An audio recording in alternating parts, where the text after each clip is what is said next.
Welcome to another edition of Politics and Right. I'm Egberto Willies, your host. We are honored today to have Judge Lina Hidalgo. Judge Lina Hidalgo leads Harris County, the nation's third largest county, as its chief executive and emergency manager. Elected in 2018 at age 27 and re-elected in 2022, she became the first woman and first Latina to hold the office, overseeing a $4 billion, yes, that's with a B, $4 billion budget for nearly 5 million residents. A Colombian-American immigrant who graduated from Stanford after arriving in Houston at 15, Hidalgo centers equity, flood resilience, public health investment, and criminal justice reform. She boldly steered the county through Hurricane Beryl and the COVID-19 pandemic, championed record early childhood and infrastructure funding, while defending local democracy and voting rights against state reentrenchment and preemption efforts.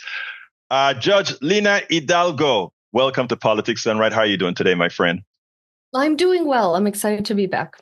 Well, look, thank you for being here. First of all, because of the purposeful lacking of education about our government, too many do not understand the difference between federal, state, county, or city governments and the respective independent and overlapping roles. So my question to you is, let's sort of start this discussion by you telling us, what does Commissioner's Court do? And as the leader of Commissioner's Court, what's your responsibility? Yeah, so Commissioner's Court is the county's governing body. And so it is a board that's comprised of 5 members. 4 county commissioners that each have their precinct, their district, and the county judge. I serve at large. All of us, each of us is elected. They're in their districts. I'm elected across all of Harris County. And our primary duty is to manage the budget. And so that's why this budget season has been particularly impactful for me, because there are some specific budget issues. So anyway, so that's the primary responsibility. We, as the county, we fund and are responsible for public libraries, for flood control in bayous and channels, the flood control district, the public hospital system, roads and bridges infrastructure in unincorporated areas of Harris County, so areas where there is no city at all. Think Cypress, for example, right? Cypress is not a city. And then I, as county judge, the title is a misnomer. I'm really the county executive. And a part of my responsibility is as director of Homeland Security and Emergency Management for Harris County. So you set the direction of the commissioners as well, correct?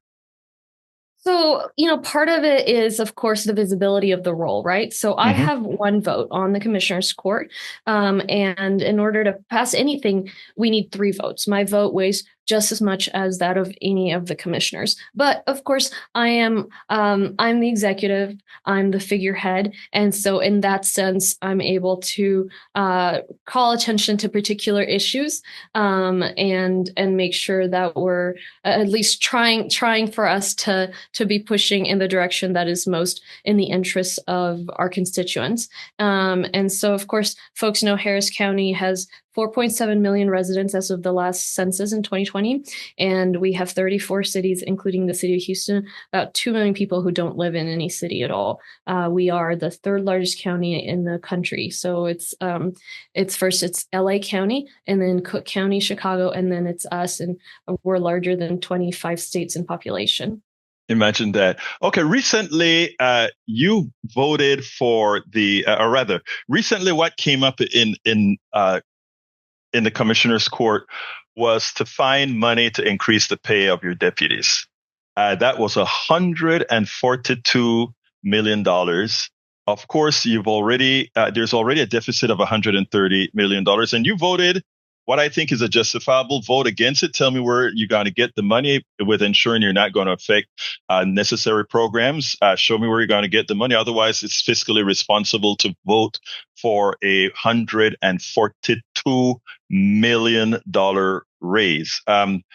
Explain to me, how can one try to appropriate that which isn't there? Right. And that's the point is our deputies deserve a raise and need a raise. For one, we want to recruit and retain the best people for the safety of the community, for their safety. And also, we want to make sure that we're not training deputies and then let them go because they learn here the best practices and then go work somewhere else that pays more, be it a city within Harris County, a neighboring county, you name it.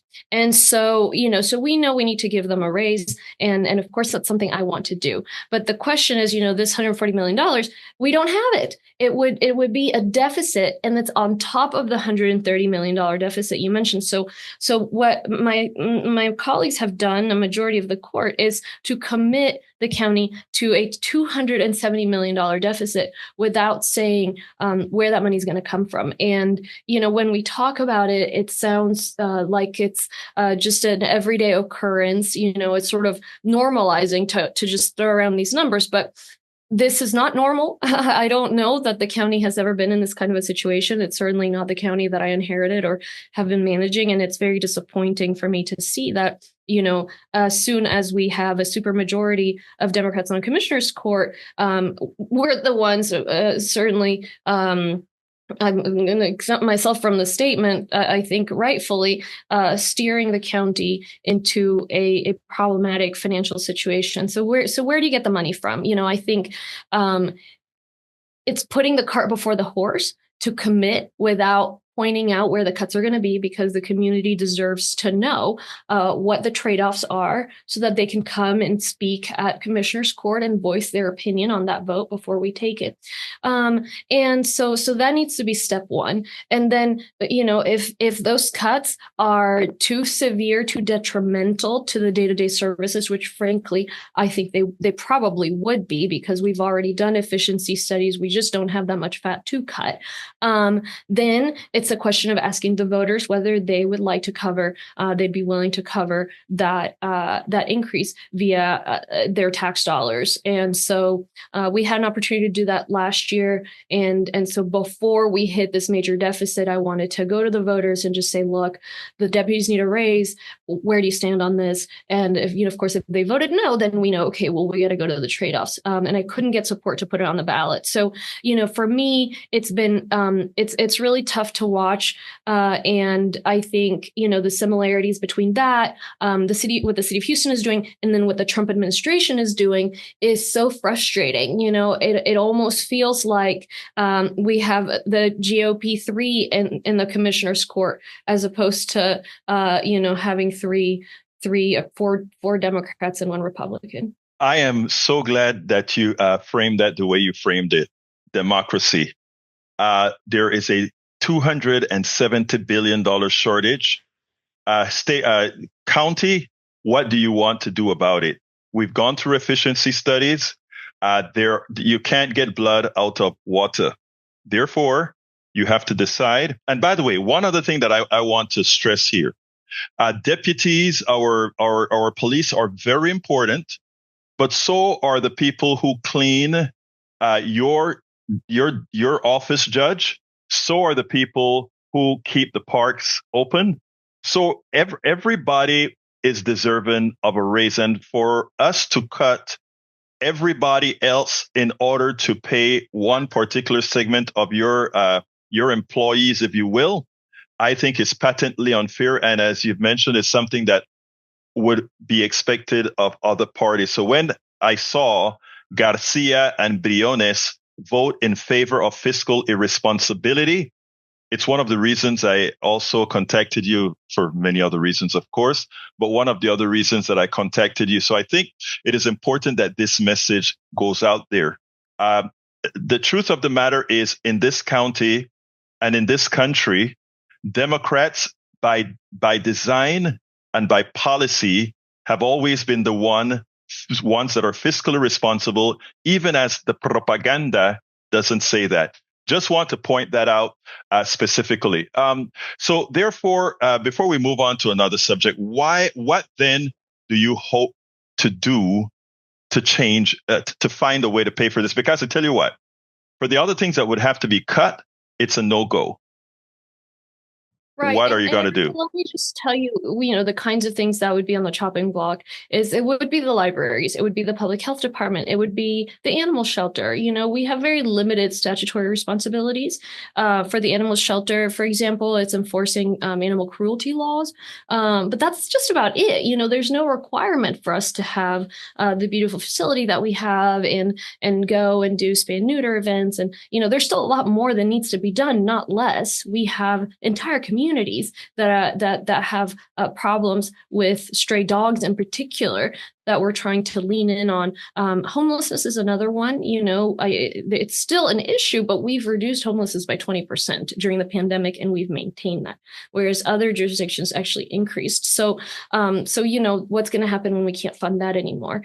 And people point to the city. The mayor is saving all this money, and he's not raising taxes. And I would point people to the document that Controller Chris Hollins released recently, and it's really sort of calling the question the way I'm doing of, okay, it sounds really nice what you're saying. Let's give raises, of course.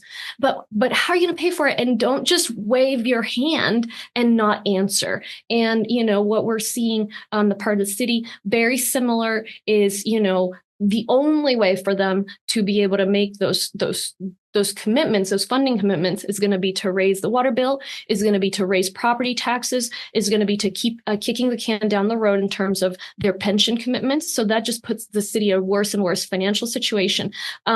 It's just deeply irresponsible. And to your point, whether it's a rhetoric or not, we generally are fiscally responsible, but forget the rhetoric. The point is, how can we, even if it's, well, I want to win my reelection, it's just inappropriate and should be disqualifying to put the community so much behind the eight ball in terms of not even giving them a chance to understand what it is that's happening before taking a vote, and also to basically doom the county financially or service-wise for the foreseeable future, just for the sake of politics. I mean, I think this is going to be remembered. It's a disservice to community, and it's a disservice to the county. So what do I want to see? I want to see that information very clearly conveyed. But at this point, the vote's been taken. They said they're going to take the money. And I would like to see, if that is really truly as problematic as I think it's going to be in terms of the cuts, then just ask the voters and see what they'd be willing to do. The tax rate under my administration has been lower than it ever was under my predecessor. I know taxes are too high, property taxes. We have every relief possible in terms of homestead exemptions, over 65 exemptions. And people need to remember that the reason property taxes are so high is partially it's the school district taxes, because the state over the past few years has dramatically cut its commitment to education. So it cut that. Now it's been growing it, but not enough to make up for the cuts that they'd enacted, which requires the school districts to then collect additional property taxes. I'm spending an inordinate amount of time on this particular issue because I think Harris County residents need to understand this. Whatever happens, it always seems that the people that pay the ultimate cost of these bad decisions are generally the working class and the ones who don't have the time to spend going to commissioner's court and pleading their case. And you mentioned the libraries, etc., but it's a whole lot more than that. It's people who don't know the reasons when they go to get health care that they won't be able to, but they're not going to go to commissioner's court while there are lobbying groups for the police, there are lobbying groups for the contractors and otherwise to go and demand this in proper. So for those of you who are listening to this, go ahead. I did not have to do this in order to win my reelection. And it was $25 million spent against me. And so I've heard from some people, sort of apologizing for these votes by the two Democrats saying, well, it's election season. They need to do this in order to win. No. I call BS on that, right? No, it's not. Because it's not. Their districts are drawn Democratic. Certainly, it's going to be. It's been a tough year, but I don't think there's going to be $25 million against them. It's a much smaller district. Judge, they have contractor money. So anyway, it's really tough for me to watch, and I'm going to continue advocating against. Judge, this is politics, and it's not only politics. It's actually dirty politics, period. You don't have to say it, I will.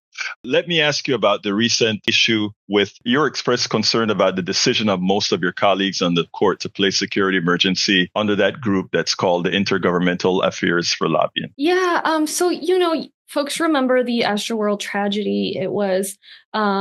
It took place in the county stadium at NRG Park. And it was horrible. The families who lost loved ones there are never going to be able to reconcile what happened. And at the time, I was not supported by my colleagues in conducting a thorough and independent audit of what happened. The county did not have legal liability for various reasons. Most of the plans went through the city, et cetera. Excuse me. But the reality of the matter is that there are things that needed to have been done differently. And so I don't want to risk there being something like that with the World Cup. People look to me in the event of an emergency. And so I can't say if something happens or if people ask me whether we're prepared, I can't say, well, I don't know. Ask the committee, that left out our Office of Emergency Management. So I was very surprised when one of my colleagues put a motion on the agenda saying that a committee was going to be formed to address various issues, including security and safety. And it was put under the International Intergovernmental Affairs Group, which is basically our lobbying group. They're right now they're in Austin lobbying, and it includes various entities, but not my office or the Office of Emergency Management. And so, frankly, I think it is about I've been shining a light on the problematic contracting practices in Harris County. We managed to force, the biggest reform in 50 years last April. There's still, because it turned out that within the precincts, hundreds of millions of dollars were being awarded without conflict of interest forms, without anything written down, without scoring criteria, scoring committee. I mean, literally what Kim Mogg falsely accused my staff of doing was actually happening for 5 decades in commissioner precincts. And our relatively new commissioners simply continued that tradition. And so, I've been wanting to change that. Change some of it. And then, of course, the conversation on the budget. So I think, as you said, it's politics, but the problem is, this has to do with safety and security. So look, if you want to get in the way of a trade mission or, not look me in the eye as colleagues does, that's okay. But if it has to do with safety and security, that's problematic. So I'm going to keep to the extent that I cannot have visibility into the plans, I'm just going to have to say that. And I don't think that's going to be good for the county, our relationship with FIFA, but I have to do my duty as an elected official. One last question, since we are out of time. I really expected more time than this, but anyhow, let's go ahead and ask this specifically. I think I was pretty much upset of what they made of the trip to Paris. I've watched guys who run the city, guys who run the county, guys who run many other intergovernmental agencies march on to various other countries without a problem, without an issue. And to make this a particular issue, it almost seemed like unnecessary micromanagement for what is normally done. Your thoughts on that? And then I have a couple of things to say about that. Yeah, I mean, it's politics, as you said. I thankfully these days, after my mental health leave and after, having my staff wrongfully prosecuted or something, it's like this feels like small potatoes. And so it's a trade mission. We have high-level meetings. It's organized by the Greater Houston Partnership and Rice University. They approached me to lead the trade mission, as you said, it's standard, and it was funding that was coming from my own budget. So I have a budget for travel. It's not additional money. It's $23,000 compared to $270 million, and part of it was to pay for my security detail to be able to come.